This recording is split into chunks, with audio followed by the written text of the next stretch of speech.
সাহেব ভালো আছেন না? ইনশাল্লাহ। তো আপনারা চারজন একসাথে না? হ্যাঁ হ্যাঁ। তো সবকিছু ঠিকঠাক আছে তো হিসাবপত্র? ইনশাল্লাহ। তো আপনার কি ছেলে মেয়ে কি আছে? আমার এক মেয়ে। আলহামদুলিল্লাহ। ছেলে? ছেলে নাই। একটা মেয়ে। মাশাআল্লাহ, আলহামদুলিল্লাহ। কত বয়স? কত? বয়স 5 বছর চলে। 5 বছর। আচ্ছা, আলহামদুলিল্লাহ। কোরআনী শিক্ষা দিবেন, আশা নিয়ে যাচ্ছেন আল্লাহ যাতে এই মেয়ে স্ত্রী তাদের মুখে যাতে হাসি ফুটাইতে পারেন, এই জন্যই তো যাচ্ছেন, আর তো কোনো উদ্দেশ্য নাই। তারা ভালো থাকলে আপনি ভালো থাকবেন। প্রিয় দর্শক, ওনার এক মেয়ে, বড় আশা নিয়ে। কত বয়স হবে কত আপনার? 45, বয়স 42 না? যাক, এই বয়সে বিদেশ যাচ্ছে, অনেক আশা করে যাচ্ছে, অনেক ক্ষতিগ্রস্ত হয়ে যাচ্ছে, তাই না?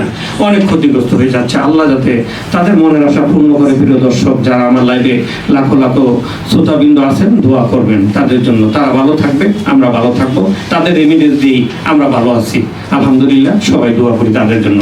বসেন।